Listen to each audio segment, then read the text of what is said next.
What's going on, everybody? Another episode of Tuscateer Hogcast. Doing it a little late this week. Had some things come up on Bucks End where we had to push it back a couple of days, and then some people's got to work. Got to work, and then shit, I didn't know if I was going to get to do it tonight, but luckily it worked out where we could do it tonight and not have to do it tomorrow. And you're going down. Camo's going to be in Dallas. Absolutely. For the game. Yeah, excited to see the Hogs. Arlington. Last Southwest Classic. So that's right. Well,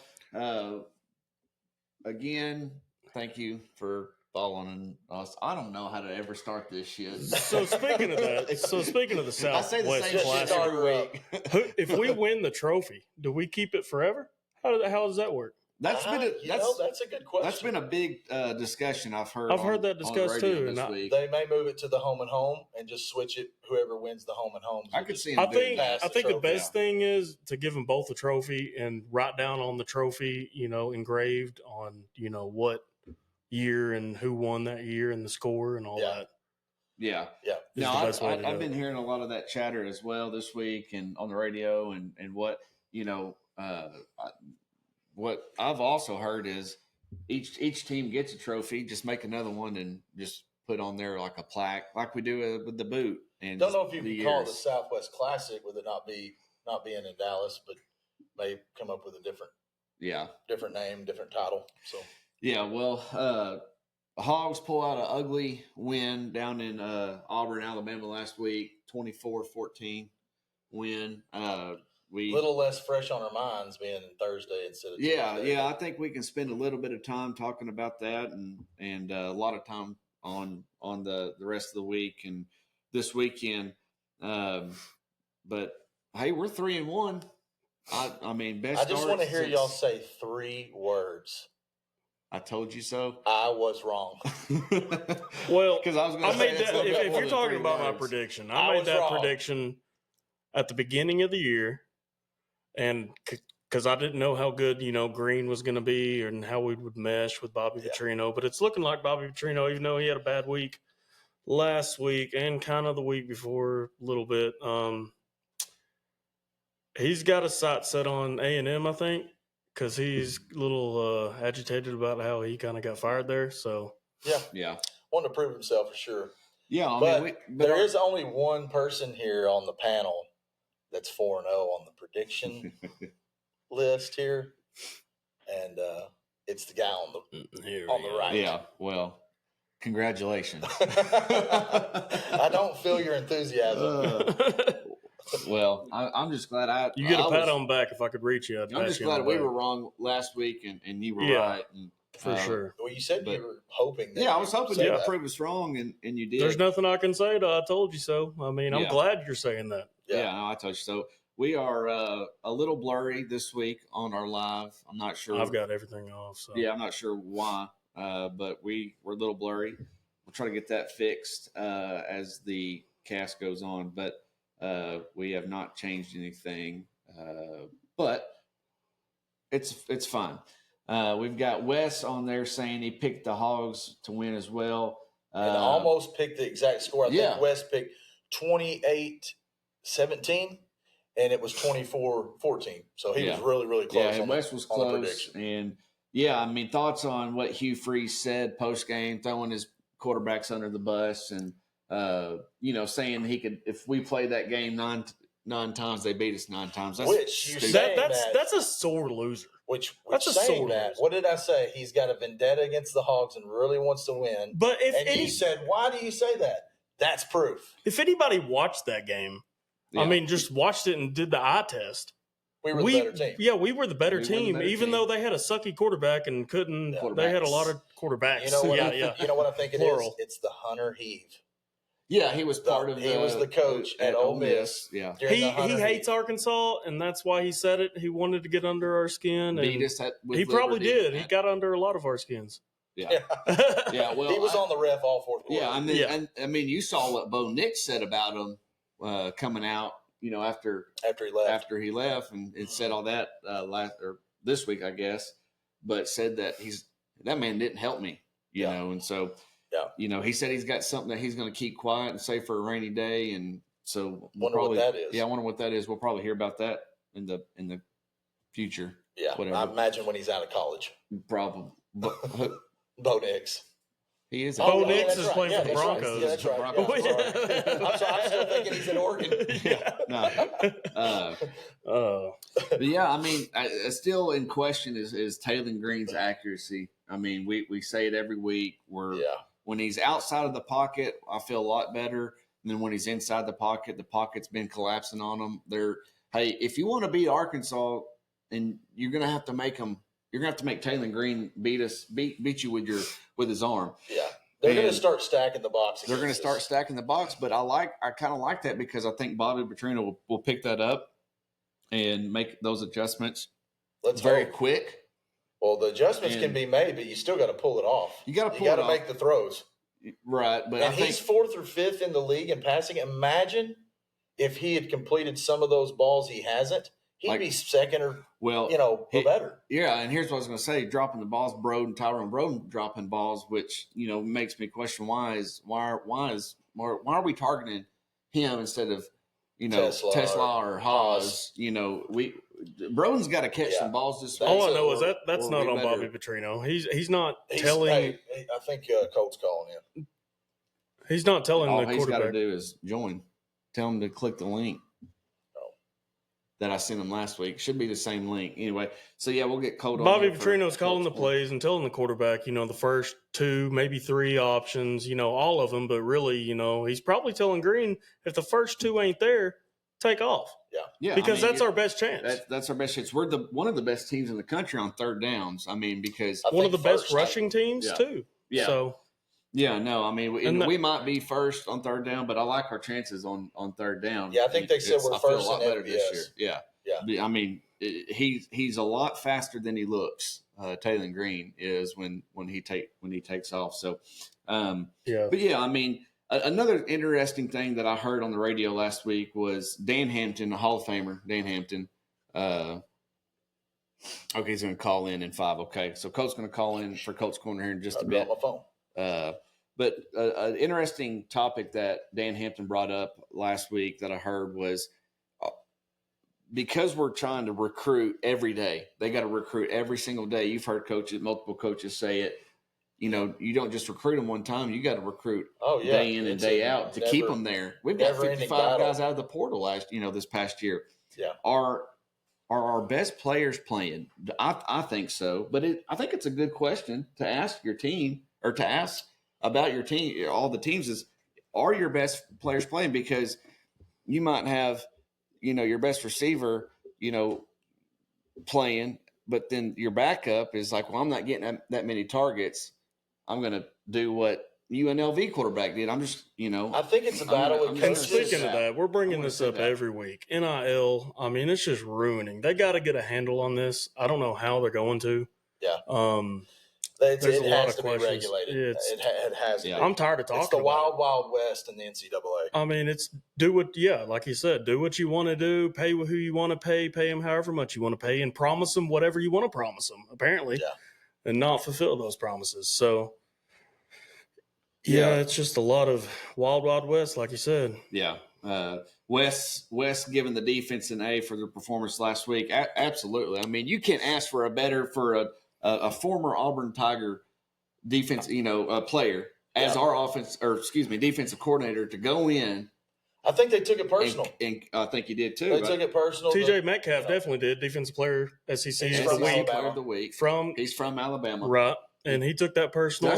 That's what I want. They didn't I love seeing that. He had a forced fumble and 2 interceptions. Wasn't he one of the interceptions that I don't think was? He tipped the ball for Slaughter to pick. So who intercepted that ball that fumbled right at the ground right at the end of the second half? That was Metcalf or first half. I mean, Metcalf. I honestly don't think that was an interception. And he caused the fumble that we right at the goal line, which is. I mean, it's mistakes on Auburn, honestly. I mean, it's a good play by us. But they're forced turnovers. But what I would like to see, by playing hard, we only scored. effort. We only turned those 5 turnovers into 10 points. We got to do better at capitalizing on because the score would have been a lot worse if we could have I think the biggest play of the game was that forced fumble right at the 5-yard line. That was huge. They were driving down the field. They were about to – That was a 65-yard run. Yeah, it was more. Huge. It might have been more. Well, 3 of our 5 turnovers, they turned it over in field goal position.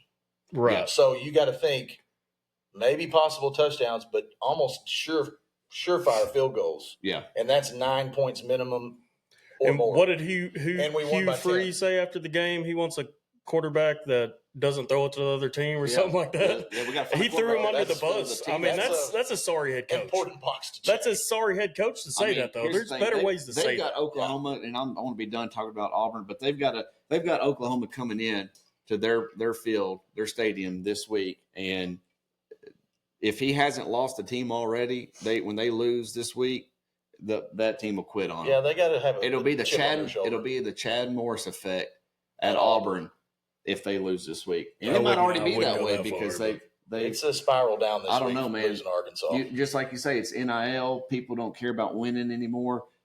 I just hope this NLV thing with the quarterback doesn't, have a rolling effect onto other teams and start a trend of, hey, they're not giving me what they promised me. Yeah. I'm leaving. Yeah. I mean, that's a tough situation because we're only getting bits and pieces of the full story and obviously not the full story. I think we got Colt calling in. Colt, what up, dude? Boys. What up, Colt? What are you guys up to tonight? Man, we're just hanging out, having a good time, talking a little bit of Razorbacks. What are you up to? Where you at? Yeah. Man, I'm headed home from T-ball practice, being a dad, dude. You're in the state. Last time, maybe not last time, you were at Disney World. One of the times you were at time Disney. before last. Yeah. Colt, it seems 2 weeks ago, Disney World. Yep. Colt, it seems like just yesterday, me and you were playing T-ball. Remember that? T-ball, dude. For the Panthers, I think it was. Every time, I was thinking about this on the way to T-ball. That's the good thing about this podcast is we get sentimental sometimes. I'm sitting there and I've been dealing with a bunch of stuff today and just crazy stuff in my life. And I just was anxious. And then you get to the T-ball field and it's just like it all goes away because you're sitting there playing with your kids and just not a care in the world, dude. So it's the best freaking thing ever, dude. Well, so it puts a lot of things in perspective. I'm glad you say that, Colt, because you're not mentioning Buck going 0 for 4 in T-ball. Oh, come on now. I was a star player back then. That's great. No, I think me and Colt played up on fast pitch when we were T-ball, and we won a state championship playing up. Heck yeah. We did. Hey, my kid plays up. I'm telling you, it's the best thing you can do for your kids. Make them play up, make them fail. They'll find out really quick who they are. So for all you soft parents out there, listen up. It's free advice. I think Colt was sitting on the bench and I was the starting pitcher, but I could be wrong. I don't know. Yeah, playing against older and better competition is definitely better. For sure. That's right. Well, Colt, I mean, we go into Auburn, we win. It was a little ugly. We forced 5 turnovers, we scored 10 points off of those. Give us your overall grade of the game, and then let's move on from Auburn. Let's talk A&M. Yeah, let's see here. I think it confirmed what we talked about last time, and it did look like we were prepped for them pretty well.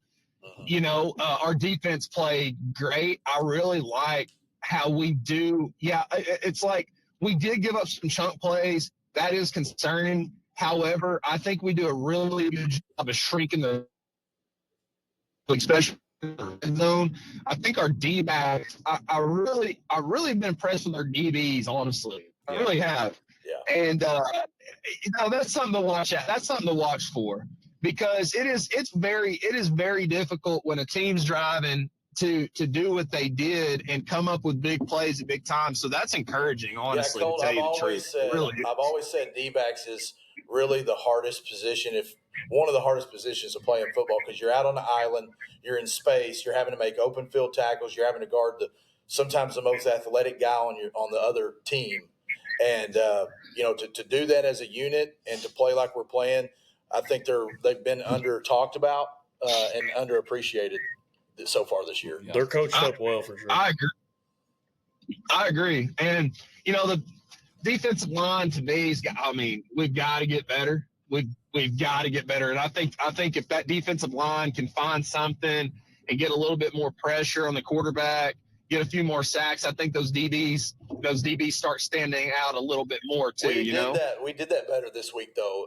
We, as the panel, and of course you mentioned it, we had to get pressure. We did that. I think we checked really most of the boxes that we talked about last week. Yeah. Pressure, play hard. Defensively, run the ball, defensively, and then if y'all remember, I made a statement last week that I said Zatania is going to get involved more, and he's got the long touchdown catch, a great catch. Yeah. He led the team in receiving yards, of 85 course. yards. A little underthrown, but he was also on the run, throwing across his body. Yeah, and we also talked about JJ getting more carries. Against UAB, he had 15 carries. I think he had 27, 25 this game. So we got him 10 or 12 more carries, and we needed to do that. Yeah. Yeah, you got to get that dude the football. You got to feed him the rock. We did see a lot more. I'm pretty positive, without looking at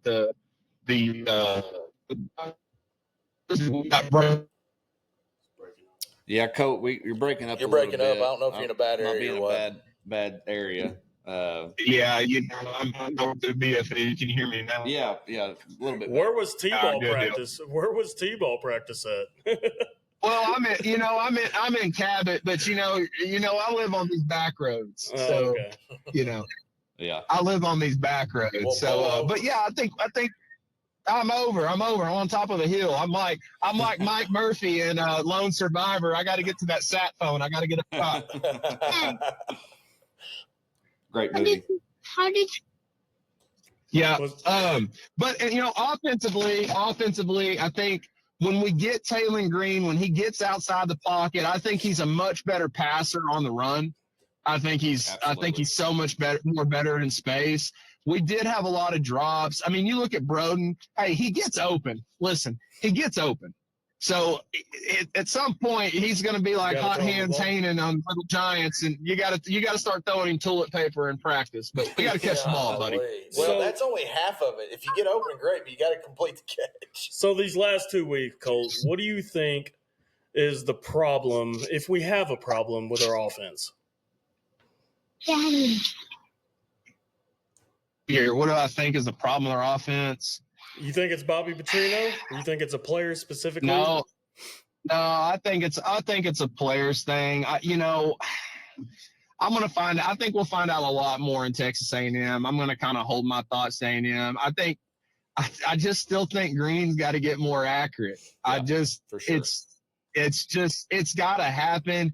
And I know we sound like a broken record talking about it, but you got to figure out. And I'm sure Petrino will do a great job of really kind of getting the offense more worked around him, moving the pocket a little bit for him. He always adapts. I'm not worried about that. But the quarterback play, guys, let's take away the running. You have to be able to throw the ball in the pocket.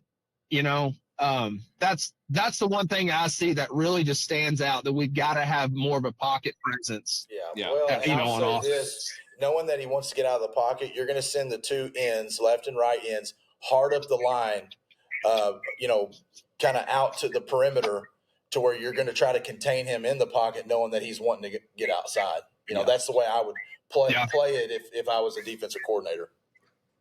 Yeah, but that's why he's so effective, though, and we can live with it because, okay, those DNs get outside contained. If we do a good job pushing them outside, man, it's just like, okay, hey, run the ball. Yeah. And then he's going to run for 85, 90 yards a game, 100 maybe. So we're going to have to live with it. It is what it is. We're going to have to live with it. Yeah, for sure. Well, I mean, we're rolling into Arlington. We've only beat A&M once since they've joined the SEC. Once in 12 years, I think it is. It's tough. I mean, we lead the overall series with them. I think 42-35 or something like that. I've got it wrote down, and I'll confirm that. But We're rolling in. It's the last year at Jerry's World. Colt, what's our key to win this game and come back 4-1 and go into Fayetteville and beat Tennessee next week? I think the key, honestly, is simple. I've told a few of my buddies this. I think if Connor Wegman plays, we win. I think if Wegman plays, we win. I think he's that bad of a quarterback. Yeah. I think he's that bad of a quarterback. I think if the other kid plays, I think it's going to be a lot closer game than we think. I'm hoping – this is what I'm hoping for. I'm hoping that we have the momentum to say – and it's not looking ahead, but you got to see what's on the line right now for your season. As Josh said, we're 4-1 going into Tennessee at home. We got Tennessee, Texas, and Ole Miss at home. You win this game, something can happen, and that goes back to what I said in week 2.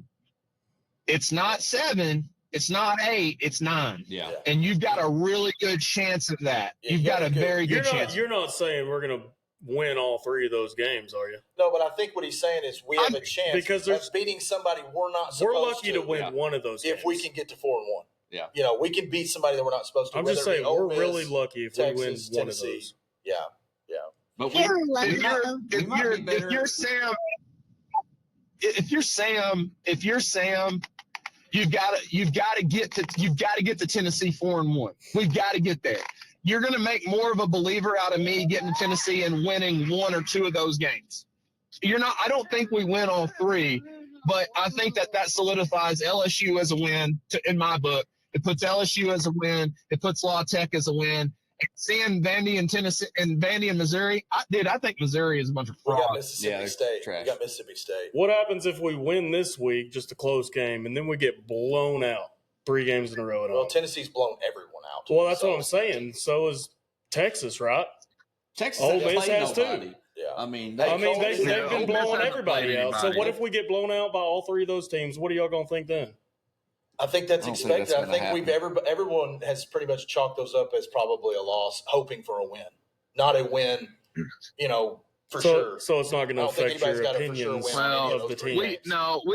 We gotta get there first. What I'm saying is for him to buy more time in my book, he's got to get there 4-1. He's got to get there 4-1. I agree. We got to get the Tennessee game. Got to get the Tennessee game, and then we take it 1 game at a time, because then you can build off that momentum and tell your football team, hey, look, boys, we got a chance to do something special right here. Yeah. Winning the SEC is technically still in play. Forget the OSU game, because you can still do your thing and get a playoff spot. And I'm not sitting here saying playoffs. I'm just saying if you want something to build and have camaraderie for and have a culture building thing. Well, you have to have goals. And that could be a goal, a team goal that we could be shooting for. I think we could make the playoff having 2 more losses, 3 losses total.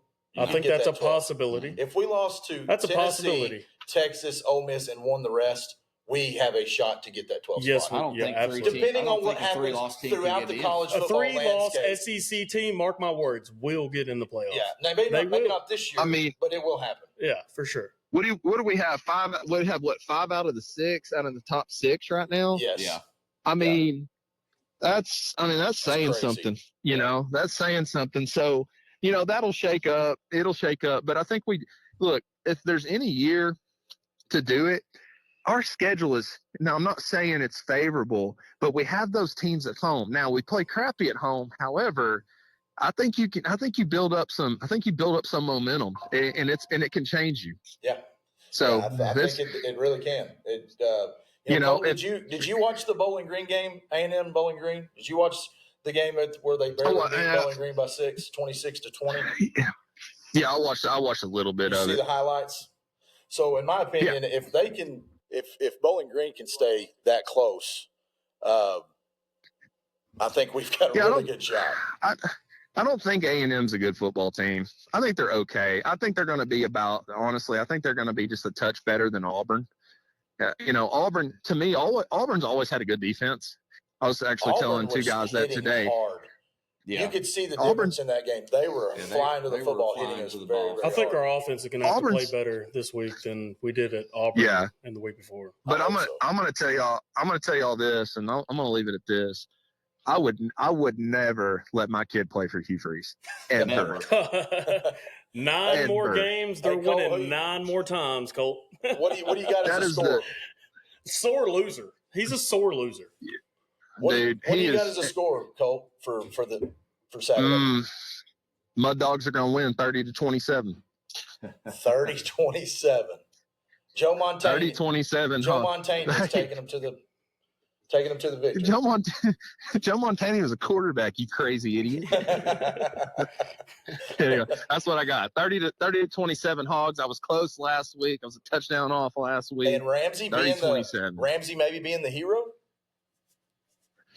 No shot. No, he doesn't kick the winner. They missed the field goal for the tie. They missed the field goal for the tie. Well, that's what I'm going with. Cam we're Little destined for some luck. Missed the kick last, Yeah.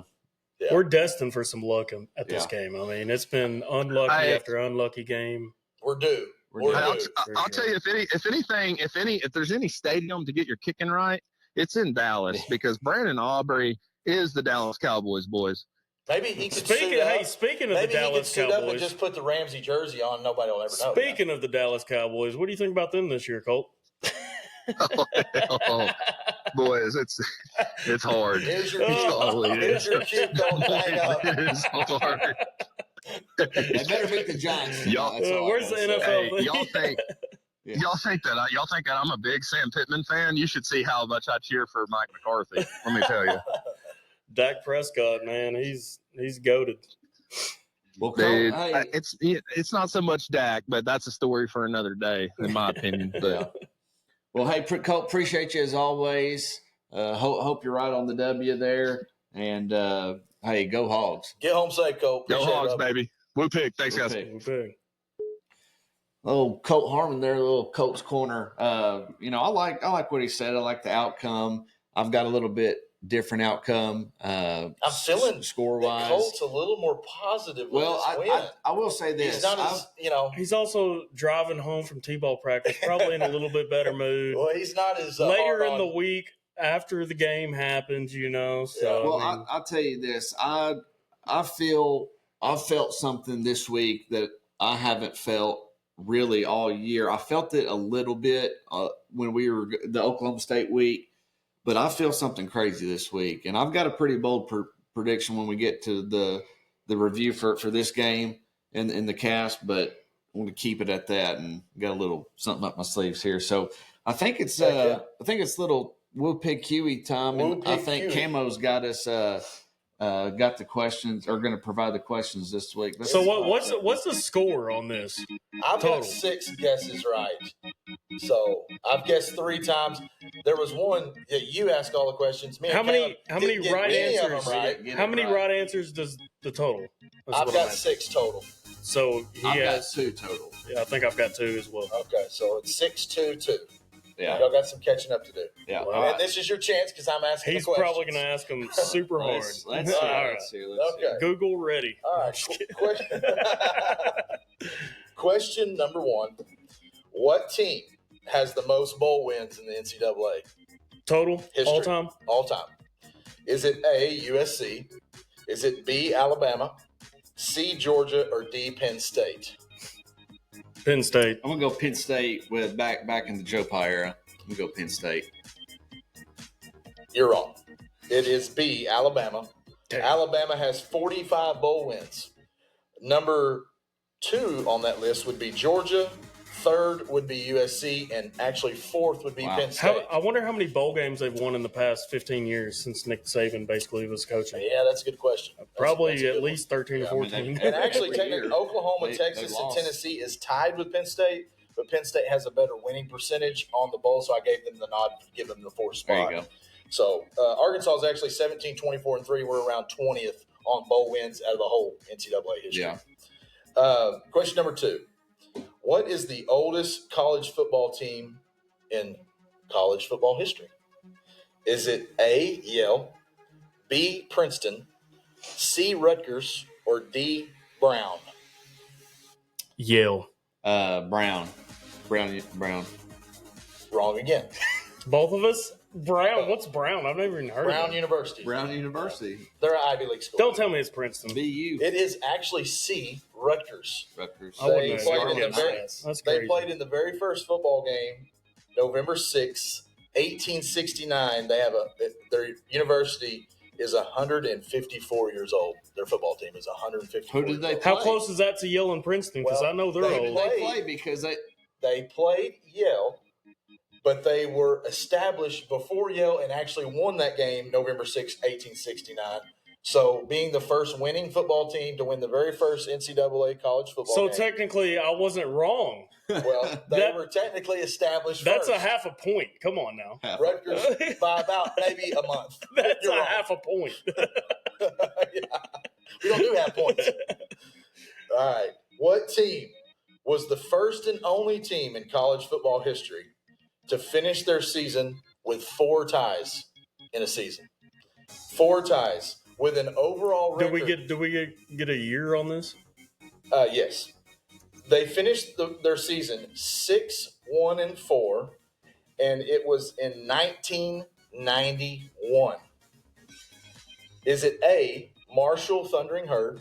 Is it B, Kansas State Wildcats? Is it C, Central Michigan Chippewas? Or is it D, SMU Mustangs?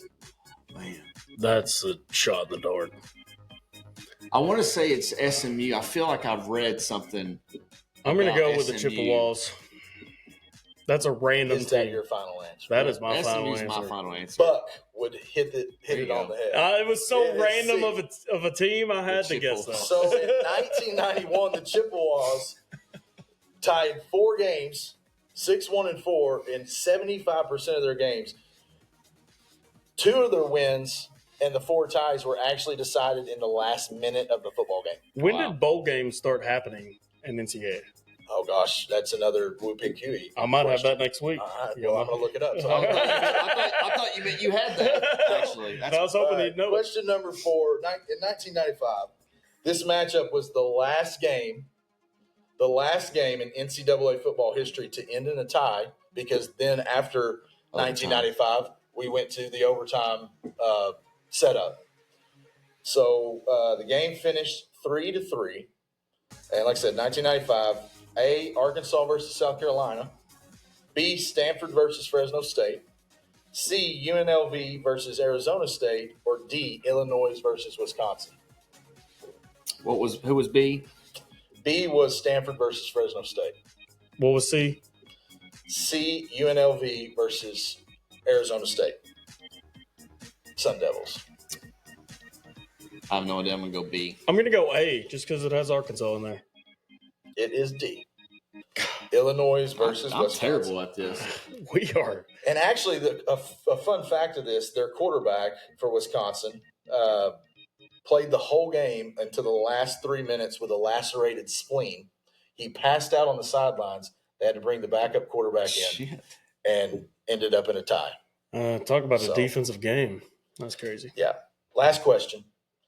Question 5. What Arkansas wide receiver holds the all-time Razorback receiving touchdown record for their career? Is it A, Jarius Wright, B, Marcus Monk, C, Anthony Lucas, or D, Keon Hatcher? Jerry's right. No, wait, whoa. I'm changing. No, I'm not. Because he had Ron Mallett as quarterback. I'm going Jerry's right. And Tyler Wilson, but yeah. I'm going Jerry's right. Read through it again. Read the. So all-time You gotta pick touchdown something receiving wide receiver in their career be Jarius Wright, Marcus Monk, Anthony Lucas, Keon Hatcher. I'm going to go Anthony Lucas. It is, well, my phone's off. You know, It is B, Marcus Monk with 27. Wow. Marcus. I just didn't 27 think it would be touchdowns. him since it was him and Matt Jones back Marcus then, Monk. right? So 27. Actually, Jarius Wright has 24. He's second. Anthony Lucas is Hmm. 23rd. He has 23. He's third. And Keon's fourth with 19. Jerry's Okay. right went to the NFL, I think, after his junior year, right? But Yeah. drafted Minnesota Vikings. Vikings. Yeah. Yeah. Never panned out. I I So guess. suck. one answer. I suck yet again. Hey, right answer. I got one closer. I got one. I'm bringing some tough ones next week. Y'all ain't gonna get a single All right. thing right. Well, that was fun. So going into week 4, no, week 5. Excuse me. What y'all's outlook? I don't know if y'all watch a lot of football outside of just the Razorbacks like I do. I mean, I'll try to watch as many games as possible on Saturdays and anytime. I usually YouTube highlights of the game. Yeah. So you get about the top 20, 30 plays. You get to see kind of the gist. I watch a lot of Sports Center and stuff, ESPN. Yeah. So I see a lot of highlights, but I also watch some games, especially NFL. But college, if you're talking, then yeah. So what's your thoughts of the SEC? Let's just keep it SEC. So right now, of all the teams so far, who do you think's riding high? Who do you think's maybe a little bit overrated, and who's maybe doing a little bit better than you thought? I put this in 5 sections. The best, obviously, Ole Miss, Tennessee, Georgia, Texas. That's the top 4. Alabama? You don't have Alabama? I've got Alabama susceptible. They're actually, and this is why, Alabama is going into the home game as the underdog for the first time in like 15 Probably years. 15 years, yeah. A ton. They haven't been an underdog at home in a long time, which Vegas is thinking they're susceptible. I'm kind of thinking that way too. I think they could probably lose 2-3 games this year, honestly, if they don't play like they need to. So I've got the second tier would be really good, and that's Alabama, Missouri. The good teams, I've got Arkansas, LSU, Oklahoma, South Carolina. Decent, but with questions, would be A&M, Auburn, Kentucky, Vandy. And then the terrible bad teams would be Florida, Mississippi State. Yeah. Yeah, I mean, Vandy, to me, too. I mean, they're up there for bad. I think the disappointments, LSU fan base isn't happy. They've squeaked by, and they had that loss, at the beginning of the year to Cal, I think it was. Yeah, but they're 3-1. They're 3-1, but they've squeaked by. They barely beat South Carolina, and they're not happy. They can lose, they want to be up there. But they found a way to win, which kind of builds some resilience and some kind of what we have done. Thick skin. So I'm kind of almost scared that they've had tough games. I think because if it's a tough game against Arkansas, we've found a way to lose Oklahoma State. If you put their schedule against our schedule, I think we have a tougher schedule than LSU does. Oh, yeah. Yeah. We have the 3rd toughest schedule in I think if football. we played Cal, we would beat Cal. I would assume. Depends, where it's played. Auburn, and Cal beat Auburn, so yeah. I would say it'd be really, really good game. Right. So my top teams, I've got Georgia, number 1. They've been there, done that. I've got Texas, number 2. It's a close tie between Texas and Alabama. Alabama, number 3. Ole Miss, number 4. I've got Tennessee, the best team in the SEC right now. I think Ole Miss, without their offense, they're nothing. Even though they got a lot of talent, they're nothing without their offense. I think some defensive scheme is going to get to them one game. This Georgia, Texas, Alabama team. I don't know their schedule, but anyway. And Arkansas is right there in the middle of the pack. We're about as good as Kentucky, South Carolina, Missouri. They're overranked. They're overrated, I think. I hope so. I mean, what are they, 6? We'll find that out here in the Missouri? next few weeks. Yeah, they're like 6 or 7. Yeah, they're 6. They're pretty high up there. They're 11. I think they're overrated. They're 11. Oh, okay. They're not in the top. Okay, I thought they're not in the top 10. They were, I thought. They're 11. No, they're not in the top 10. Maybe Ole Miss is 6. Maybe that's out there. Ole Miss is 5. Ole Miss is 6. 6. Okay. Oh, they dropped down then. They were 5. 6. Yeah, because we've got 5 of the 6 teams. Tennessee is number 5. 5 teams in the top flip-flop. 6 nationally are SEC teams. Yeah, because you got Texas number 1. Ohio State's the only team that's not in the SEC in the top 6. 5. Yeah, I mean, I think we're right there with A&M, right there in the middle of the pack. I think we're better than A&M, but this week is going to prove a lot. If we can beat A&M, beat LSU, that's going to throw us more towards the upper part of of the league and not in the middle of the pack. Yeah, and, we have our we beat A&M and we go into beat. Here's the thing: we beat A&M, we're going to get ranked. Unfortunately, we're going to get ranked. You think so? On a last second field goal, they had so many mistakes. You think we're getting ranked? It doesn't matter how we win. We win. They're going to see we beat a top 25 team. They're going to find a way to keep us out. Y'all know what we are this week? No. I don't. I hope they do. If we win, I feel like they will. They never get. I hope we do because I swear the last after Bob Petrino we get ranked, it just goes to our head and we suck it up from there. But I do. I think they'll put us in the top 25. We'll start getting noticed. Once we beat, and then going into don't want to look too far ahead, obviously, but going it'll into be short-lived because after we lose to Tennessee, well, we'll jump right back down. Yeah. But no, I'm right up there with you. I think a little bit different than you on the Bama Georgia scenario this weekend. I think Bama knocks them off. I just looked; the spread right now is -1 Georgia. So I think Bama knocks them off. I think only because it is at home. I mean, it's going to be a sellout Bryant-Denny Stadium. You know how crazy it gets there. It's the game. It's a night game. It's the game of the week on ABC. I mean, yeah, it's going to be a madhouse there for sure. And then I think surprisingly, who has done better than I expected is South Carolina. And I know they struggled against. I think it was Old Dominion. But I've been somewhat watching them just because of Rocket Sanders. As their running back now, and Rocket had some good times here at Arkansas. Wore the number 5. I don't like that. I don't like how we let them wear the number 5 and just go be able to transfer out. It's time. Trey Knox was there last year. Now they got Rocket. They've had 2 Razorbacks. It's time to hang the last 2 years. It's time to hang up the number 5 and really, they should jersey. be 4-0. Yeah, it's time to hang up LSU found a way to win that game. They should be 4-0. They did. But I think it's just time like to hang up the number 5 jersey at Arkansas. To just quit giving out. Don't let anyone wear it. That's a McFadden. That's the number there. Yeah, he owns that one. And then someone said that best on NFL Network. I can't remember. I think it was Jerry Rice or someone like that. They said, "Why would you ever want to get your number retired when every time someone's wearing your number, they reference you?" Yeah, he's wearing the number 5, same as Jerry is. Rice. Whatever. It was Michael Irvin, the 88 with Dallas because of CD Lamb. I get his point though. Why would you want your number retired when you're alive? Who was the other guy, the 88 that Des Bryant. Des Bryant, yeah. Des Bryant wore the 88. Now CD Lamb wears the 88. It's kind of a tradition. If I was blessed with that talent and had that much success, for whoever I played for, I want to play up to it. I would want them to wait till I was passed away before they retired my number. So I'm getting credit. Give him his flowers while he's alive. Yep, that's what he said. Give me my flowers while I'm alive. Don't wait till I'm dead. Exactly. Let them know, why is that an 88 thing? Michael Irvin started that. Give me my flowers now. Rocket Sanders, he made a good run. Yeah. Who were they referencing? Yeah. Darren McFadden every time. Yeah. Mm-hmm. Sure. Well, just moving on. I mean, we've played 4 games, coaching reviews, Bobby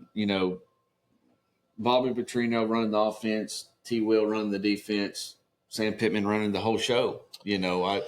We'll break this into 4 sections. Let's go head coach, defense, offense, special teams.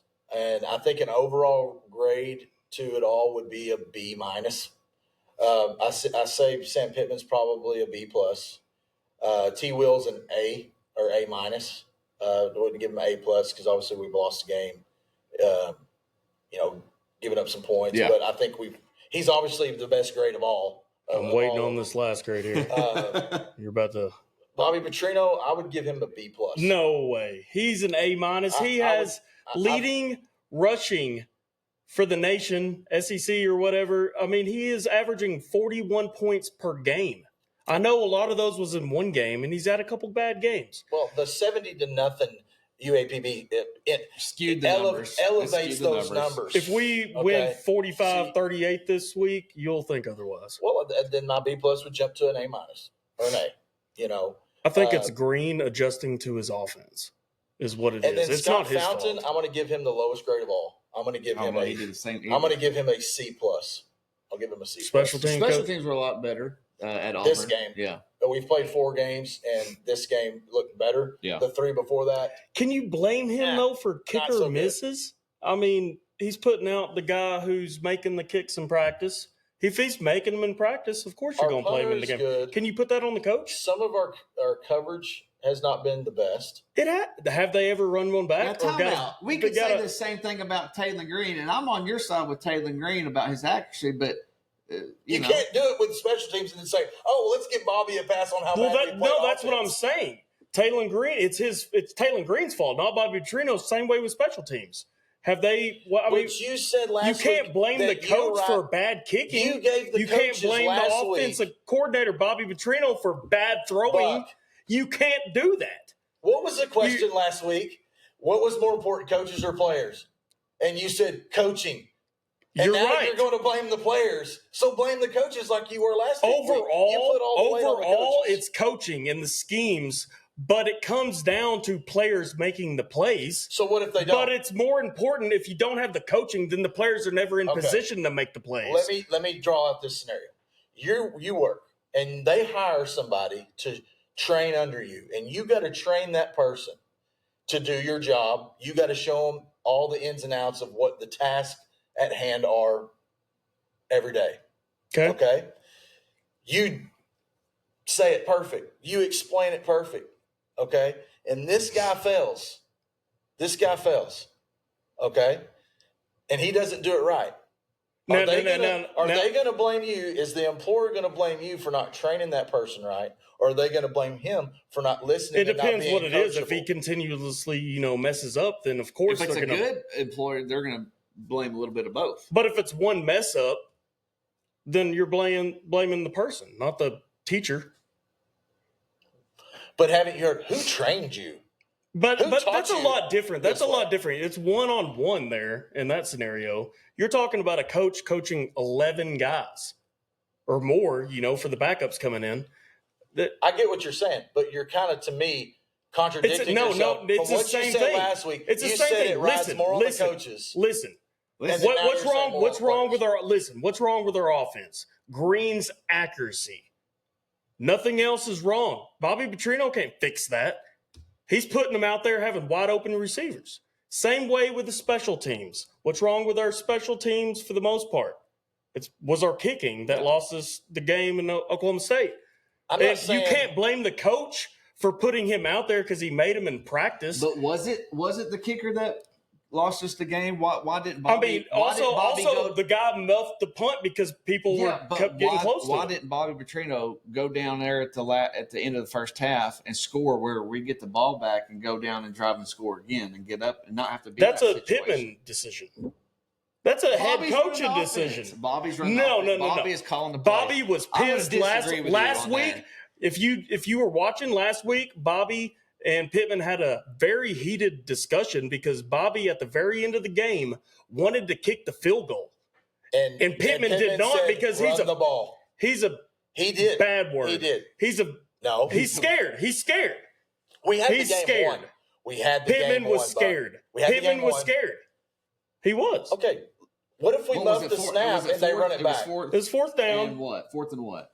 It doesn't matter. We ran the ball. What if we muff the snap and then they run it back? When we had a chance to and put then they 3 kick an points on the onside board. kick and get it back. We had a 40-yard field goal. You run the ball right there. Well, there was a heated discussion on the sideline. You could tell Petrino wanted to kick that field goal. The only time, because it was at the end of the game, that's the only time I get that scenario. Petrino said he got don't watch. together. Petrino said I'm proving my point that the head coach makes those decisions. Petrino wanted to kick that ball. But Sam 40% of the time. Sam Pittman does not trust the kickers from outside of 20 yards. And you can't blame him. 20-yard line out. You can't blame him. He doesn't trust. He was afraid of it getting blocked, run for a touchdown. I can't blame him for that. But I'm just trying to say that the head coach makes those calls. Yeah, in key moments like that, they will. But 97% of the plays, 97% of the time, offensively, Bobby has been great teams. The head coach is making that call. You don't think Nick Saban was making that call every single fourth down call? Are we going for it or not? He's making that call. He's not letting it up to his offensive coordinator. I think it's same way with Kirby Smart. Yeah, I think it's a mutual decision on those calls. Well, it has a lot to do with your personnel, but how many plays, Buck, does that happen? Maybe at the end of half, a couple plays, and maybe the last play at the end of the game. Ultimately, it comes down to the head coach. Out of 80 plays a game, he's the president. Essentially, it's going through Congress and the two coordinators, but ultimately, the head coach makes the final call. Signs off on it. What you're saying? 3 plays a game. I don't know how else I can explain. Depending on how the game goes. Obviously, we don't know what's being said on the headsets and aren't out there, but doesn't get to see. Yeah, Wes is out there. Wes is saying, talking about Deion Sanders in Buffalo, not in the conversation. a guest. Speaking of that, Josh showed me, or Camo over here showed me the quarterbacks making money this year in college football. He's making $5.1 million. NIL. Was that right? He was leading the. That's insane. Stupid. Yeah, and then Texas quarterbacks were like 3.4 for And they're terrible. The starter. for the starter. Manning was like 1.2, 1.7. And they were something both like in the top 5. Tennessee quarterback was up there. Milroe with Alabama was up there. And then there was another the one. Miami quarterback. Yeah. Can't remember his name. And they were all making about. Do we know what high. Green's making? I don't know. I think they've been pretty quiet with that, which I'm glad. Yeah, I don't know what. If you had to guess. 750, I'd probably That's what I was saying. He was saying less than that. I say would less say than he's $1 million. probably around a couple 100,000, if anything. I think he's 300-400. Yeah, I'd say more than that. Maybe. Well, I mean, and then let's shift from the coaches to let's just go into the players. I mean, who's the strong points? Who's our weak points on both sides of the ball? I mean, I think it's opposite on defense in what we said week 1. We thought it was going to be a D-line, Yep. but I think it's reversed. It has. I think our D-lines actually needs to step it up, and our back end, our linebackers and our secondary doing a phenomenal absolutely flying around. I mean, I'm so proud of them. They're playing so hard. The quarterback, and T. Will's just, man, I would play for that dude any day of the week. Yeah, our D-line needs to step it up for sure. They're average at best throughout this season. I don't even know what we're half sacks per game. Do y'all know that number? Or sacks? It's pretty low. I think it's like it's got to be low. It's terrible. Yeah, it's and if we do have sacks, it's got to be a coverage sack. You think? And I would say players, obviously on defense, I could probably call out need to do better. Well, we'll start with Landon Jackson. Yeah, I was about to got the captain. call him out. He needs to do better. He's got to 6'7", 280 or whatever. You got to find a way to make Cam plays Ball, when you're that. Cam Ball, Gregory's been there for forever. I think this is his 5th year. Yeah. Hudson Clark, really good though. I mean, Hudson Clark's coming back this week, is what I've heard. There's talks of and Dix Jr. Yeah, he started last week. I think he was our leading tackler again last week. Sori and Dix Jr. is just and DJ Metcalf came out of nowhere. I mean, he's the brother to DK Metcalf, cousin to DK. Isn't there another brother too? I've heard there's another brother on the Arkansas Razorbacks. There's 2 brothers. Yes, there is. Yeah. He don't play much. Yeah. I mean, for me, just coming back to it like we do every week, it's Taylon Green. I mean, right now he is sitting at 53% pass completion he's sacked 9 times. That number needs to have a 6 in front of it. He's got to get better, but here's the stat. I would like to see he's getting double teamed. Here's the stat. He's been sacked 9 times this year. You know, already through 4 games. You know how many times he was sacked last year alone, the whole year? 8. Yeah. Well, that goes back to what I was going to say. We talked about the defense, certain players, what we think, how we've done on that side of the ball. Offense, we have to protect better, which is going to play into your 9 sacks point with Taylon. We need more quick, easy passes for him, I think. There's too much slow like wheel routes, long post routes coming up. It's taking too much time. Bobby has screens. That's the thing. Bobby has not called up a screen. There's been a few screens that's been messed up. There's been a few screens. We ran so many screens when he was our head coach. And matter of fact, speaking of screens, that was our running game back then. Tunnel screens to the running back. All that. I think he's not doing that because we actually have a running game now, though. Yeah, we do. I think we had a running game back then. I mean, not as much as it is now. Let me tell you, passing game opened up. They're going to start gearing the box up, stopping the run. They're going to start bringing pressure. With that pressure, you're going to have to run more screens because he's not going to have time to throw. Yeah, you're going to have to just let him come, let him dump it over the top of him. We'll get 20 yards plus. Yeah.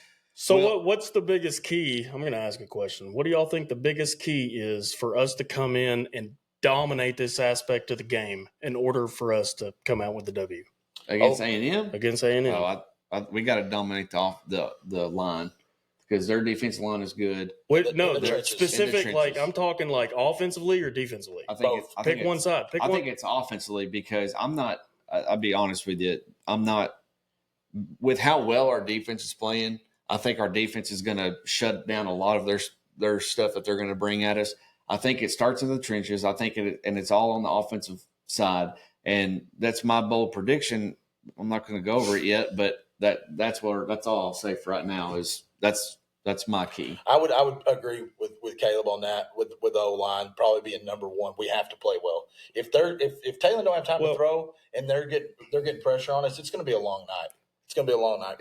I'm going to come kind of what I was saying about the quick passes. We got to get Luke Hawes more involved. Yes, he's the tight end. I know they're having to use him to pinch block or whatever, help the tackles out because we haven't been able to block. But we got to get him involved. Yeah. He's that good of a weapon. No, you're absolutely right. In order for us to come out with a win in A&M, I think he's got to have at least 50. If Broden drops one more stinking ball, he needs to get out. Put Tesla in.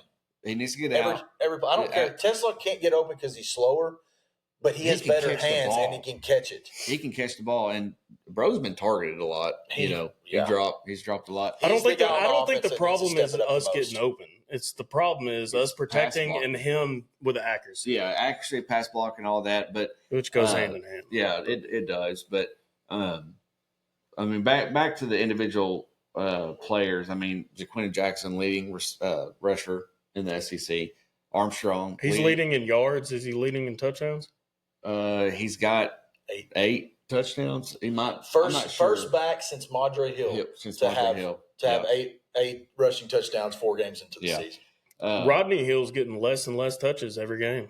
Yeah, Braylon Russell stepping up. Right. I mean, I like that though because Rodney Hill is not a big back for SEC. He's just a cat back. That's the guy who we need to throw screens to. Because he's quick and throw, get him wheel routes. I don't know how his hands are if he can catch. I just spit everywhere. I think he can catch. I think that's kind of what I was thinking too. Is throw a little screen out there to him and let him out in the open field and let him go to work. He's got wheels, but you got to get him out in space when he's starting off right behind the quarterback on these stretch plays and these I form formation runs. He's not out in the flats. Well, I'll tell you what. I think he'll do. If we start out fast this week, I'm going to be real nervous because we almost messed it up last week again, like we did against Oklahoma State. What would you say our time possession was? And this is going to kind of parlay into what I was wanting to say. What do you think our time possession was last week? I had what it. What would you guess? Drop that page. How many minutes do you think we had it more than Auburn?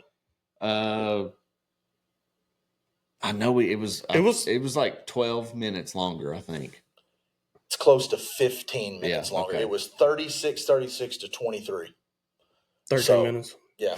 Well, I said 14. Yeah, 14. 13 and some seconds. I should say. I'm rounding up. 13 minutes. I was grading right. on a curve. I'm grading on a curve here. This is that Arkansas mathematics. It's that Greenbrier 2 education. + 2 is 5. Yeah. But that's a lot. Yeah, 36 minutes, 36 seconds. Well, you know what that has to do with? I mean, that's our rushing attack. Yeah. I mean, that's what every week we've won. And I think really we have to do something similar to that against A&M. We've won the time of possession every week. Yes. Yeah. And 3 out of the 4 weeks, it was terrible. Like, we dominated. So they had more total yards, more passing. We've got to win this box score against A&M. Yeah. And I think time of possession and turnovers. And the turnover battle is going to be key. Just like it was. If we lose the turnover battle, we lose the game. Yeah. I think. That's what I'm saying. This is going to be a close game. These games mirror each other in a way. We have to like we said in week 1, this game for us has always been so pivotal. Is that a word, pivotable? No, pivotal is now. It's a word. It might be now, but I meant pivotal because I'm going to bring some dictionary to the We've let the loss when we've lost a close one 2 years ago when KJ Jefferson fumbled on the 1-2 yard line or he tried to jump from the 5 yard line and go in, and they had that 97-yard touchdown. Pivotal. Maybe you're pivoting on a table or something. Pivotable. It is pivotable. This is pivotable. These mic stands are pivotable. But our English teaching sisters not very proud of you. That's right. Yeah. Oh gosh. I think it's one of the most. It's the most pivotal game on our schedule. It's always usually early on in SEC play. First or second. Well, we game. said week 1. These first 5 games are so key to how the season's going to go. It is. We've done really well. We're 3-1. We need to get should be 4-0. Could be 4-0. And just to remind you guys, who had 4-1 week 1? on these games. What was your Who had final? 4-1? What was your final prediction though? Let's go about that. I had 6-6. Okay, same as me. I'm leaning towards 7-5 now. I think we get the LSU game now. I said that at the beginning of the year. That, if you go back and look at mine, chalk it up as a dub on that one. So we kind of touched on this earlier, but who needs to step up on the team? You know, we kind of mentioned Landon Jackson, but who needs to step up on the team, both on both sides of the ball and maybe even on the coaching staff? I mean, we said Landon Jackson. I think Broden on offense, and I think special teams. Obviously, Ramsey cannot go 50% on field goals. He's going to have to hit. He's going to have to make field goals. Defensive line, offensive line, and then when he is getting time in the pocket, Green's accuracy. Yeah. Now, if he's rolling out and flushed out of the pocket, I understand he might be a little inaccurate, but it seems like he's been throwing better out of the pocket to me. Yeah. Every time even that throw out across his body was a little underthrown, but big play. A little bit late, too. Yeah. He should have threw it. I mean, he was running for his life. I mean, what do you expect? I think, for me, the biggest player that has to step up is Landon Jackson. I think he's got to come in here this week and have at least one, maybe 2 sacks, maybe flex his muscles a little bit. Yep. He's got to show out something. This week. I agree. And because if we can get pressure on the quarterback, whichever one they go to, I know it's going to be the what's his name? What does pressure do, though? It causes – you can't expect us to get 4 more interceptions this week. No, we might get one. I'm not expecting 5, but 2 or 3 would be That's what I'm saying. We've got to be better all around, but specifically rushing the passer and then protecting our passer. So they're going with Reed. He's got 4 touchdowns, the same as Taylor Green, but he's only got 422 yards in the air. And I think if we create – so much pressure up front. Maybe we run some schemes where we show blitz and back off, or we stack the box and, we maybe play some cover 0 or something like that. Make him beat, just like I said, the key to beating Arkansas is make Taylor Green beat you. Okay, you know what? And you said it perfect. How many rushing touchdowns do we have on the year? 17. How many passing touchdowns do we have on the year? 4. That is such a lopsided number to me. Yeah. If I was a defense, I'm like, okay, I'm putting 9 guys in the box, and make Taylor Green throw it accurately, make him hit some receivers, and just hang your hat on stopping the run against Arkansas. Yeah. 17-4 is not a good number. That scares me. Yeah. We're going to have to put the ball in there. That doesn't look like a Bobby Petrino offense to me. That looks like a Brett Bielema and Houston Nutt offense to me. Nutt, yeah. So 17 rushing touchdowns and 4 passing. Let me stat you here. That's not a Bobby Petrino offense. How many passing attempts do we have? Well, Taylor Green's got 121 total. Well, I mean, he's thrown 137. Well, he hasn't thrown every ball. How many rushing attempts do we have? 173. Probably almost 40 something more rushing attempts, or that's Arkansas. It's the thing that's working. Yeah, it's a little less than 40. It's 37 more. Well, that's so. It's what's working. Of course, it's going to be more. That's a good offensive coordinator. He's doing what we do best, and that's running the football. Yeah. Well, my bold prediction is only going to make the rushing attempts more than our passing attempts this year. Well, let's hear it. Well, I mean, week 5 Hogs A&M last game at Jerry World. I'm sick and tired of playing there. We can't win at that This is stadium. the last year, yeah. I'm sick and tired of it. We go to home and home, and then we who has first home them. After? Do y'all know? I think we do. I don't know. I think it's at home in Arkansas next year. Yeah, probably because technically we are the away team this year. I'm pretty sure I don't know how to do it. Fayetteville next year. Yeah.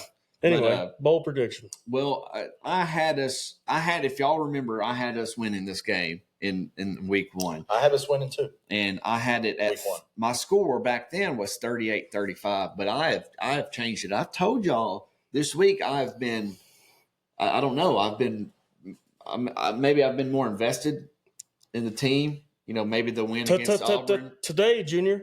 I'm building up. We're fixing the climax right here, bud. You wouldn't know nothing about that. I've got 2 kids. For me, 3 total. But what I'm saying is, I had us at 35-38.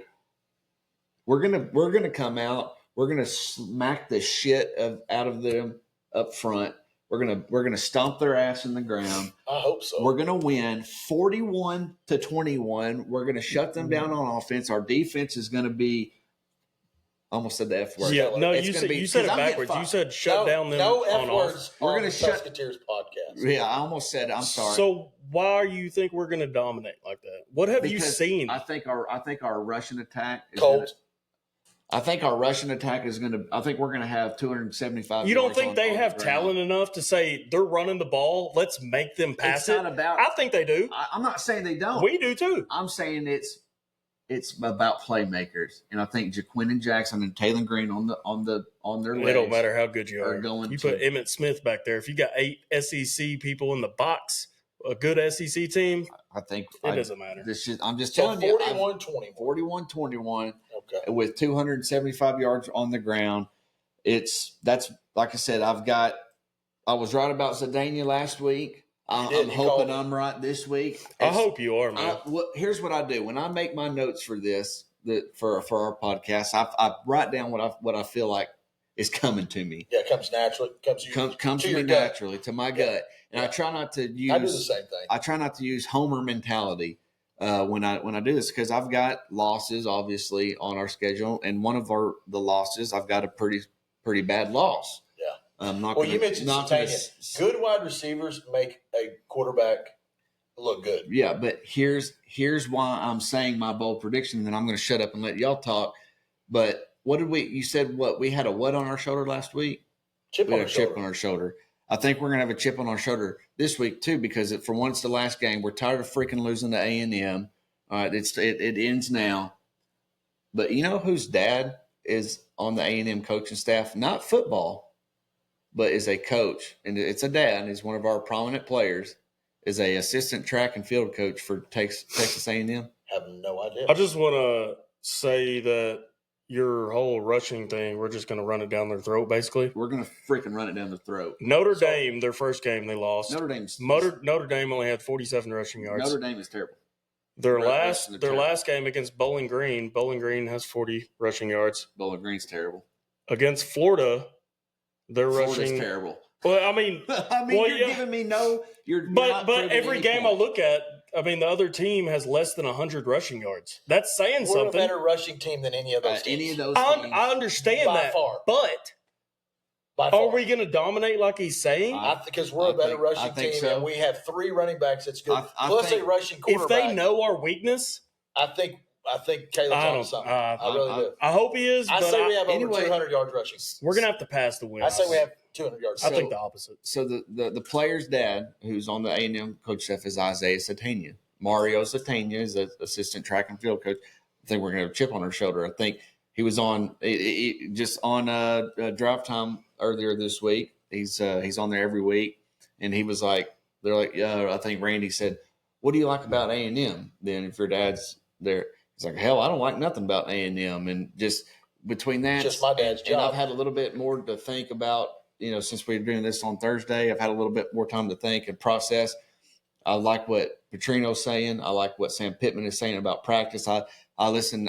It's one thing I haven't done this year is listen to the Sam Pittman show at 7 on Wednesday. So let me get to my score prediction. That's the Catfish show. I think kind of the opposite of you. I think A&M has a good enough SEC talented defense to be able to say, we're going to make Arkansas beat us one way. And Bobby Petrino knows this. He knows their weaknesses. They said on the radio show Bowling on Green scored 20 Out of points Bounds. They said Bobby Petrino, DJ Williams, he used to play, tight end. And they said, did y'all hear this? He said that Bobby Petrino used to scheme against defenses, picking out 1, maybe 2 players that were the most weakest links. And Bobby Petrino would pick on them all game long. Yeah. Well, he knows their weaknesses because he coached there last year against them every day. New players. No. The same front 7. That don't mean shit. That same front 7 is the same front 7 this year. The same players. 7 people, 3 linebackers, 4 linemen is the same 7. Okay. He knows their strengths and he knows their weaknesses. I think he's going to find a way this week to get Luke Hass involved in the passing game because he knows which linebacker to pick at. He knows how to pull the strings, and I think he knows that they're going to try to stop the run because that's what we're best at. And I have us winning even though I had us predicted as a loss beginning of the year. You're flipping? I'm flipping. Woo! That just means it's just because of Bobby Petrino. That scares Turn me. it up, baby. Come on. Where's the sound? Where's the sound? I thought you were playing the sound. Anyway, my prediction, we are winning 34-27. We're going to have a late touchdown, big play.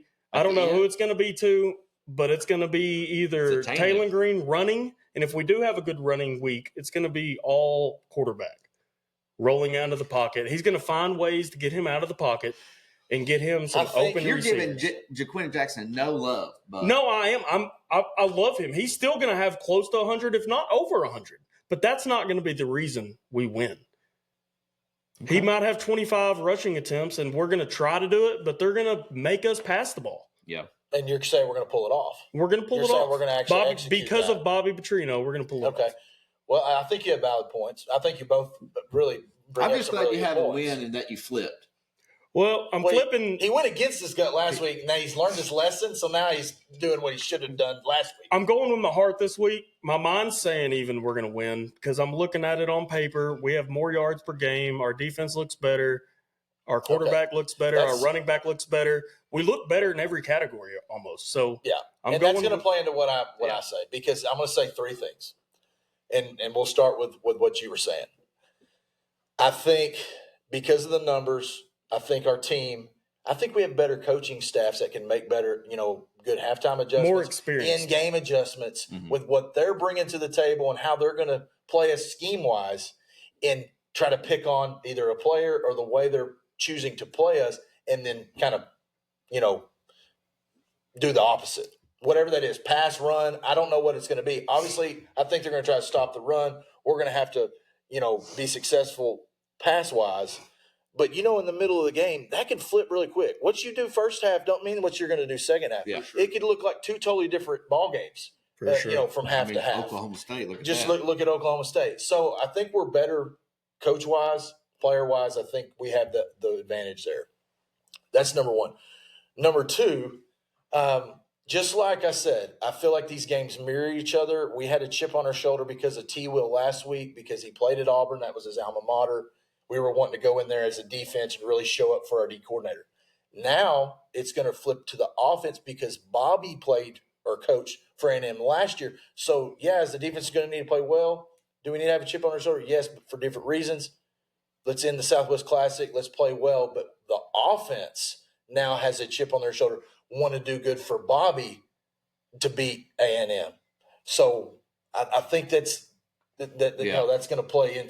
Yeah. So that goes into running the ball. Let's have over 200 yards rushing. Let's have over 300 yards I think this first passing. drive, Bobby's going to go for the kill early. He's going to try to, and that scares me because if it doesn't work, then it's going to put us in a hole. But I think he's going to come out trying to take some shots down the field. That's what I think. Well, this depends on – this is my third point. All this depends on our O-line. What's your final score? Dominating the line of scrimmage in the trenches, which goes to more flip to Caleb's point. I went on your point, the first point. I'll end on what Caleb said. The trenches on offense is what's going to have to, to be solid for us in order to pull off what we're all talking about. But I think we keep the trend of the Southwest Classic being close. It's always been a competitive fourth quarter game. I don't think it's going to be a blowout like Caleb said, but I do have a win, 27-24, same score that I wrote down. Same score I wrote down week one. You're going against Bobby there. And I think that's what Colt said. Did Colt say 27-24? I think there's got to be at least another touchdown there. I think we have the exact same score. By a field goal. I need to write it down. And I'm going to flip. I'm going to say Ramsey kicks a 38-yard field goal with 19 seconds left. Green drives us down there. Bobby dials up 3 or 4 or 5 plays. We get to the 29-yard line, and we kick a 38-yard field goal. The last time he's smoking that funny grass over there. We beat A&M in 2009. Bobby's his second year at Arkansas. We beat A&M 47-19, and I think it's going to be. That's why I picked 41-21, not the score. I knew we had blew them out pretty bad back then. You said we only won one. So, but Pittman's won against A&M too. Last thing. That's what I'm saying. Since A&M's joined the SEC, we've only beat them one time. So they wasn't in that. They joined the SEC in 2012. Yeah, that's right. Yeah, but we've beat them more than once in this game. Yeah. At Southwest Classic. Yeah. So do y'all think we're going to have more rushing yards than passing yards? Yeah, I think we're going to have more rushing yards. No, I don't. I think we're going to have over 200 rushing yards, but I think we'll have 300 yards. That's a lot. Passing. That's a lot. We got to have 500 yards of offense. Here's why I think we're going to have more rushing yards. Because we're going to – this is what I wrote down. You don't think A&M has a better defense than Auburn or Oklahoma State?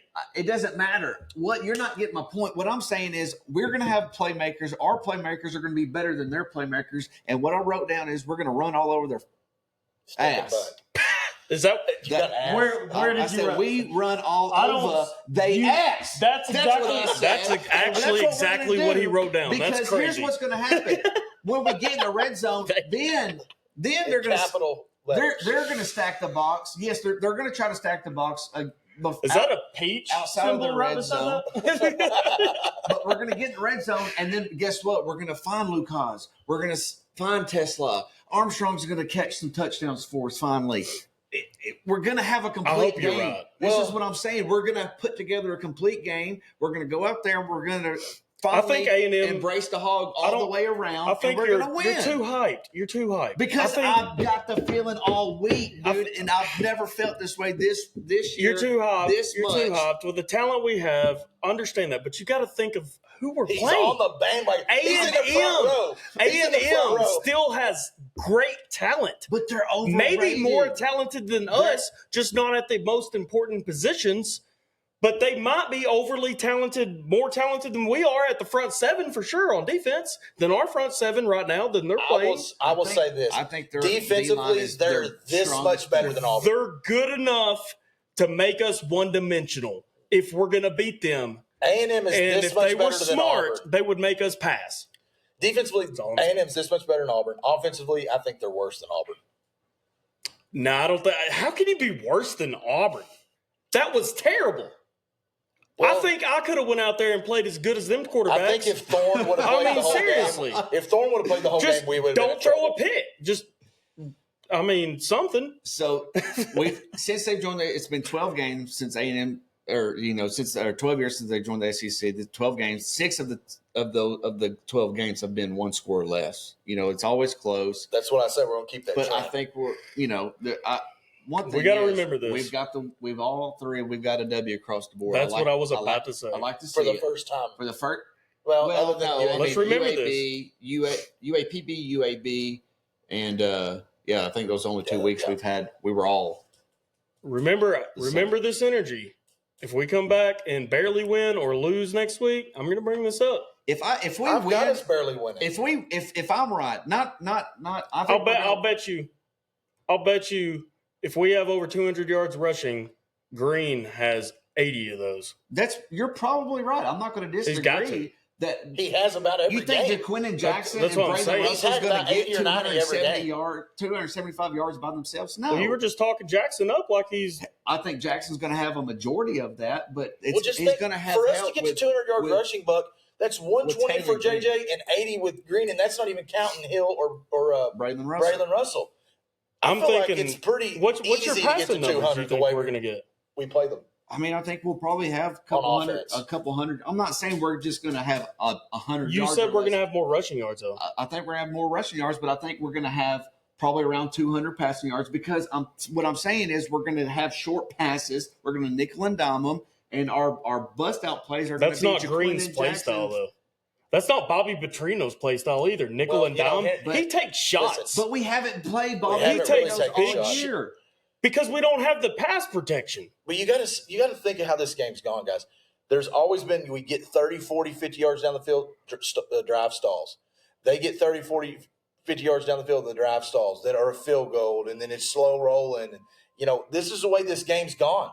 This is the way it's gone. That's why my yardage. It's exchanging blows. It's exchanging blows. My yardage does not line up with the score. And I said 500 yards of offense, but it's only 27-24 because I've seen this trend. I've watched these games, and I could be wrong. I could be completely off base here, but I'm going with history repeats itself and how I've watched Arkansas, how A&M has played. I've watched their highlights on every game this week of how they've played their opponents.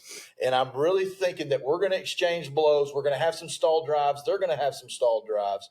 But at the end, we'll score more than them. Low scoring, fairly low scoring, 27-24. So, yeah, I confirm. So, we lead the overall series 42-35, and then we've tied 3 times. Lost, 34-22 last year. So, but lines at, you said Bet Saracen's got us at minus. We're 5.5 point underdogs. Yeah. So, which I would take that bet 10 times over. I'm telling you right now, Bob Petrino's wanting some revenge. He's taking some shots this game. Yeah, he ain't going to run the ball, and I think all game. But I think what's going to happen is Bobby's going to be scheming up plays that might not be fit the Bobby Petrino style fully 100%. But I think you're right. I think he's going to be like when I was there.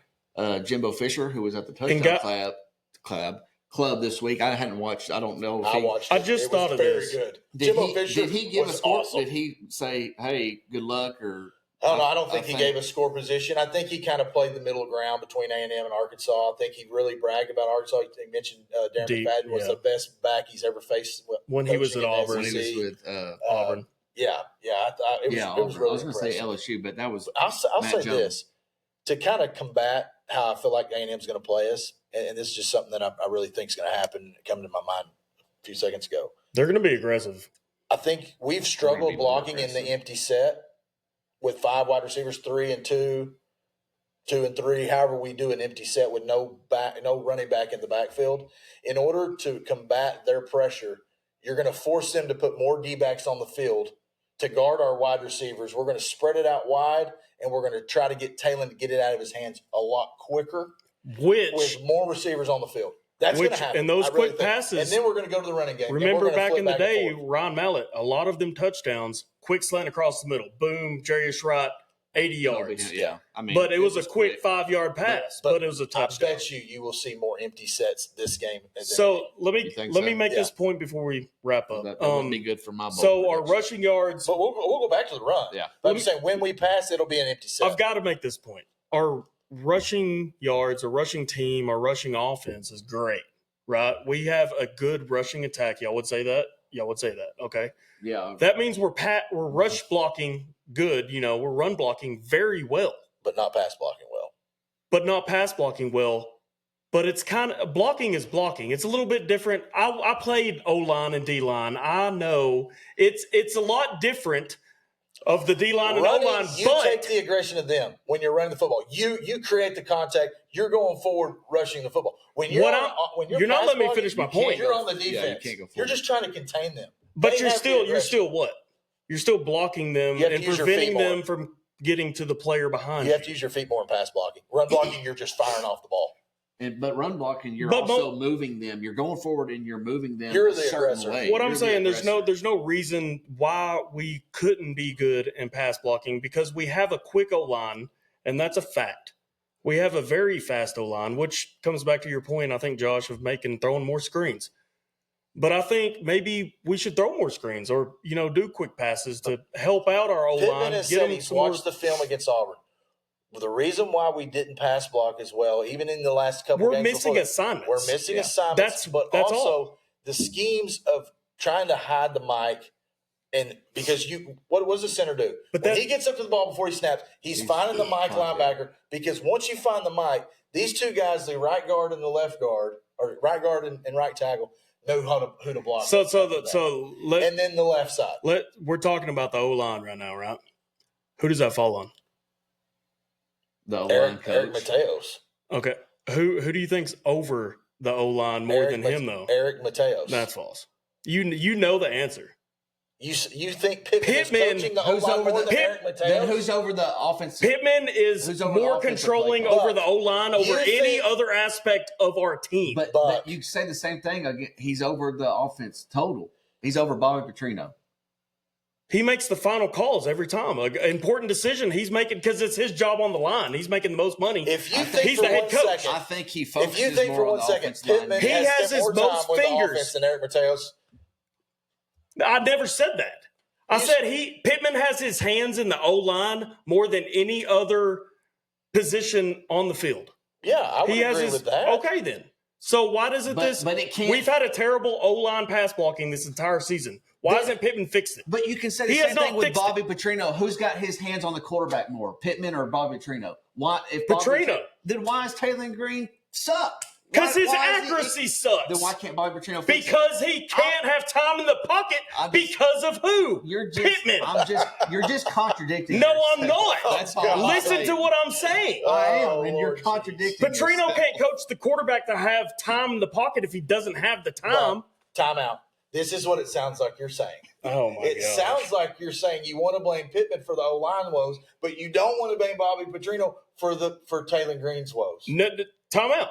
If Pittman fixes the O-line woes, what happens then? Okay, so Green has more time and fixes his problems. Let me ask this But question. to your Do point, you think Bobby every time Petrino's not Taylor throwing has the been ball. inaccurate? Saying Pittman's not out there blocking. You're right. You're right. It comes down to the players, but I'm saying you got to coach them up better. And what he was saying in his thing, Pittman said what? What did he say? We're missing assignments. Do you think that every time Taylor Green has missed a throw, he's been pressured? No. He hasn't been pressured. I haven't said that. I did that. So Did those words ever come out of my mouth? You said that. No. You said the reason why he's not completing passes because of the O-line. And that's Pittman's fault. Every time That's part of the reason. Did I say every incompletion is because of the O-line's fault? No, there's been times he's screwed up and overthrown receivers. But there's been a lot of times he's pressured out of the pocket, running for his life. Should Bobby try to get him to work on his mechanics more and not throw They have been. They have been. If you go back and look at the film, from Bowling Green or wherever the hell, Boise State. Well, Bobby he played last year to now. He's throwing his elbow more up now. Bobby needs to coach harder because he's still throwing a little sidearm. He's still not complete passes. It doesn't help if you don't have time to throw it. Well, not every time. All he right, hasn't been pressured every time. Let's agree to disagree. Come on. Completed a pass. That's a stat that we need to come with next week. Someone look it up. Buck, since this is your point, look up the percentage of rushes. How many times he's been rushed in the pocket? If you're trying to tell me though, if sacked 9 times, how many times have you been rushed? If the O-line compared to how many times he's incompleted a pass? If the O-line does a better job pass blocking, will that not help Taylor Green throwing? Yes, I'm not arguing. I'm not arguing with you. Thank you. All I'm saying is you are contradicting yourself when it comes to the coaches and who gets the blame and who gets the praise. I'm not. Yeah, you are. I am not. I'm not. Anyway, Petrino is not. You think Petrino has his hand in the O-line more than Pittman? No. Okay, no, then. we don't. Okay. What's our biggest problem on offense? But just like Bobby, pass blocking, Bobby can't make Taylor complete a pass, just like Pittman can't make the lineman have better footwork. Two biggest woes on offense. Two biggest woes. Number one, pass blocking. Number two, accuracy. If you fix number one, it helps number two. That's all I'm saying. But Pittman isn't the one to blame for. I never said he's the main to blame. You're misunderstanding. I say he out of the whole team, out of all. You were trying to make the point of who's got their hands involved in the offensive line, or why they're not being successful. You said Pittman. So your point was you're going to blame Pittman. You agreed to me earlier. You said he has his hands the most in the offensive line out of the whole team, right? That's what it sounded like. We all agree on that. That's what you were. So he should understand what our biggest woes are on offense and fix it. We're missing assignments. That's coaching. Yes. What about Taylor Green not making the right read? Is that Taylor Green or is that Bobby Petrino? He can't make the right read if he's not getting time. What about the one he threw to UAB right to me? He took it in for 6. Anyway, we can talk. We're going to argue. We're going to go in circles all day here. Well, I think we're all right, to say the least. I'm more right than him. Oh, my gosh. But what I hope we're all right is when we do this next week. I hope we're right. We're 3-0. That we're 3-0 on our picks. And we're going. So I'm going to the game next week with a couple buddies. Wes, if you're still watching, me and Wes and another old neighbor of mine, and Wes's current neighbor is Steve, and then we're meeting Scott up there. Scott is a Tennessee fan. But he'll be wearing that burnt orange. He'll be wearing the orange. Wes just texted me, said he's going to give his ticket to me. Shit. Hey, you can buy one for my birthday. My birthday's coming up. Come on. Oh, let me get. No, listen. I told him. I said, let's go to a Buffalo Bills game. I'm gonna be hunting. Hey man, you gotta have priorities. That's all the way. That's a whole. You can hunt. I ain't got a time out. Let's not get in our personal lives, but I've had to spend a lot of vacation on some stuff this year. Yeah. I don't have enough vacation for that this year. Yeah. Well, I'll say that. We know you put hunting pretty top of the list. It's up there for I'm not going to lie. Turn the camera a little bit. You'll see. Yeah. Well, hey, thanks for joining, and appreciate everyone that's listened to us thus far. And I've got some feedback before the show on maybe to change up some of our titles that we put out there. So I'm going to try to maybe get some algorithms working better on YouTube and get us some more followers. But anyway, hopefully I'll get this uploaded to YouTube tonight and Spotify and Apple Podcasts and all that for it to be ready for everyone to listen to tomorrow. But hey, it's Razorback Red Friday. Wear your Razorback shirts tomorrow. And let's get ready to go. Is it tomorrow or tomorrow? Tomorrow. It's tomorrow. We're tomorrow. It's tomorrow. And the other day was about 3 years like ago. Tomato. Yeah. Tomato. Hey, Petrino. Let's get ready to go to. Let's go Hogs, baby! And let's go whip some ass. Let's go down to the Big kick D some and get a big W. Let's go, baby. Appreciate everybody. Let's go. Whoop pig, go Hogs. Appreciate it. Woo! Well, I was born in a party in a barn. You look like it.